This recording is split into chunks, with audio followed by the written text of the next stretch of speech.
पूरा local. Speaker sir, मैं ये वक्फ तरमीमी बिल की मुखालिफत में खड़ा हुआ हूँ। किसी एक शायर ने बड़ा अच्छा कहा था, जब भी ज़मीर और ज़र्फ का सौदा हो दोस्तों, जब भी ज़मीर और ज़र्फ का सौदा हो दोस्तों, कायम रहो हुसैन के इनकार की तरह।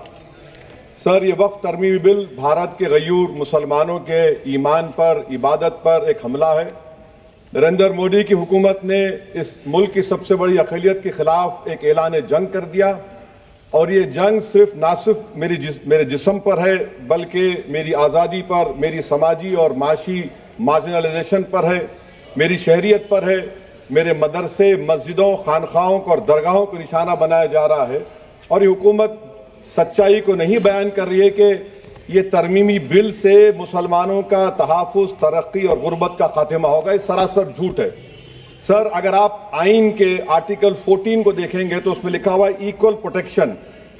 अब आप देख लीजिए सर कि हिंदू, सिख और जैन को और बौद्ध को उनके एंडोमेंट में तहफ़्फ़ुज़ मिलेगा, क्योंकि उनका एंडोमेंट बाय यूजर बरकरार है और उनका एडमिनिस्ट्रेशन उनके हाथ में होगा कि गैर हिंदू या गैर उनके मजहब का आदमी दान भी दे सकता है उनके लिए, और एंडोमेंट बोर्ड का तहफ़्फ़ुज़ भी मिलेगा क्योंकि उसके ऊपर ओवरराइडिंग क्लॉज अप्लाई नहीं होगा, लिमिटेशन का कानून उस पर अप्लाई नहीं होगा। उसके बरक्स ऑपोजिट आप देख लीजिए, मुस्लिम वक्फ को वक्फ बाय यूजर निकाल दिया गया।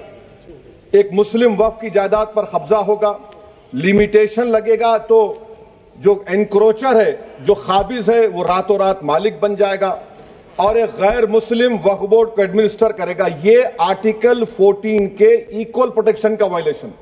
अब आर्टिकल 14 में सर इक्वालिटी बिफोर लॉ भी है, और उसका कैसा वायलेशन हो रहा है कि कोई आर्बिट्ररी स्टेप नहीं ले सकता और कोई भी ऑफिशियल किसी भी तरीके से गलत आर्बिट्ररी फैसला नहीं लगा। यहां पर आप एक डेजिग्नेटेड ऑफिसर को रखकर वो फैसला लेगा कि ये जायदाद वक्फ की है, गवर्नमेंट की है। क्या ये प्रिंसिपल्स ऑफ नेचुरलिटी के खिलाफ नहीं है जिसका तकर्रुर एग्जीक्यूटिव करती है? ये हमारे theory of separation of powers, Bharat के आइन का बेसिक स्ट्रक्चर का हिस्सा है। क्या इसका वायलेशन नहीं है?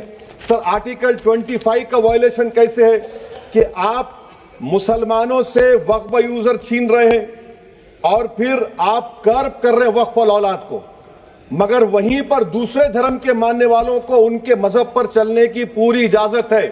लफ्ज जो आर्टिकल 25 में इस्तेमाल हुआ सर, वो इक्वली एंटाइटल्ड, यहां पर मुसलमानों के इक्वल एंटाइटल्ड नहीं हो रहा। अभी हम गृह मंत्री का, वजीर दाखिला का यहां पर उनका हमने तकरीर सुनी, यहां पर वो ये कहते हैं, वजीर दाखिला, शायद वो कटमुल्ला की जबान ना कह दे, वजीर दाखिला कहने पर वजीर दाखिला ने अपने बयान में कहा कि बोर्ड और काउंसिल जो होगा वो माने वक्फ इस्लाम से अलग है। सर, अगर ये बात सच है आपकी, तो फिर आपको यह कानून बनाने की जरूरत ही नहीं है। आप एक नॉन स्टैट्यूटरी बॉडी बना दीजिए। ये जो कानून बन रहा है ना सर, ये आर्टिकल 26 इसका सोर्स है, और आर्टिकल 26 जब इसका सोर्स है तो आर्टिकल 26 का ABCD क्या कहता है कि रिलीजियस डिनोमिनेशन को अपने मजहब के अफेयर्स खुद चलाना, मूवेबल इमूवेबल प्रॉपर्टी को लेना और एडमिनिस्टर करना। जब हिंदू धर्म को, बौद्ध धर्म को, सिखों को यह राइट दिया गया है, तो आप कैसे मुसलमानों से छीन रहे हैं? तो यह आर्टिकल 26 का ग्रेव वायलेशन है। तो सर, अब वक्फ बाय यूजर का मामला देखिए, मिनिस्टर साहब ने कहा कि एंक्रोचमेंट हो रहा है, 17,000 एंक्रोचमेंट हुए हैं। तो यही नरेंद्र मोदी की हुकूमत ने 2014 में उस वक्त के मंत्री ने एक Waqf properties eviction of unauthorised occupants bill को इंट्रोड्यूस किया। आपने विड्रॉ कर लिया 2024 में उसको। क्यों विड्रॉ किया सर आपने? जब आप मान रहे थे कि एंक्रोचमेंट हो रहा है तो आपने बिल को विड्रॉ कर लिया। अच्छा सर, अब वक्फ बाय यूजर को आपने निकाल दिया, माने कंडीशन क्या लगाए कि अगर उसमें डिस्प्यूट होगा और गवर्नमेंट प्रॉपर्टी होगी। सर, डिस्प्यूट तो है। मिसाल के तौर पर मोहिबुल्ला साहब जिस मस्जिद के इमाम है, पार्लियामेंट के सामने मस्जिद है सर, 123 प्रॉपर्टीज में मस्जिद है, डिस्प्यूट चल रहा है। कल कलेक्टर या डिस्ट्रिक्ट ऑफिसर बोलेगा कि भाई साहब ये गवर्नमेंट प्रॉपर्टी है, स्टिकर लगा दिया जाएगा, मस्जिद बंद, गवर्नमेंट प्रॉपर्टी हो गई, होगी ना सर? اب یہ بتائیے, آپ جب سے یہاں پر پورے بی جے پی رولنگ پارٹی ہم کو گیان دے رہے ہیں کچھ نہیں ہوگا, کچھ نہیں ہوگا. میں دلیل کے ساتھ بتا رہا ہوں آپ کو, یہ مسجد دلی گورنمنٹ بولتی ہماری ہے, وقف دلی وقف بولتا ہماری ہے. تو سر وقف بائی یوزر, اگر میں اپنی گورنمنٹ کے خلاف وقف بورڈ وقف بائی یوزر استعمال نہیں کرے گا تو کیا ہے سر؟ اچھا یہ امینڈمنٹ جب ہو جائے گا تو مجھے کہنے دیجیے سر, صرف پراچین مندروں کی حفاظت ہوگی, مسجدوں کی نہیں ہوگی. اب سر آپ آ جائیے, اگر ڈسپیوٹ میرا اینشنٹ مانیومنٹ سے وقف کا, ایک مثال دے رہا ہوں, دلی میں 172 وقف پراپرٹیز ASI کنٹرول میں ہے. میں تو ہار ہی گیا وہ, کیونکہ میرے پاس ڈاکومنٹ نہیں ہے. آپ کہہ رہے ہیں کہ ڈاکومنٹ چڑھاؤ.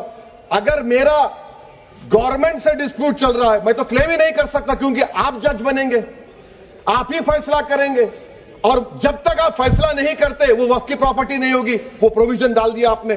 اچھا اگر میرا ڈسپیوٹ انکروچر سے ہوگا سر, تو انکروچر میں تو آپ نے تو 107 کو ڈیلیٹ کر دیا. آپ راتوں رات قابض کو, انکروچر کو مالک بنا رہے ہیں. سر میں یہ پوچھنا چاہتا ہوں آپ کے ذریعے حکومت سے, ایک ممبئی میں ایک بہت بڑے دولت مند ہیں, کھوجا برادری کا یتیم خانہ تھا, انہوں نے 2004 یا 2005 میں 22 کروڑ میں خرید لیا. وہ کیس سپریم کورٹ میں, کیا آپ ان کو مالک بنانا چاہتی ہے لمیٹیشن ایکٹ اپلائی کر کے؟ ہم کو بتائیے, ہم جاننا چاہ رہے ہیں. اور سچر کمیٹی نے سر 2007 میں کہا کہ دلی کے 123 پراپرٹیز کی مارکیٹ ویلیو 6000 کروڑ کی.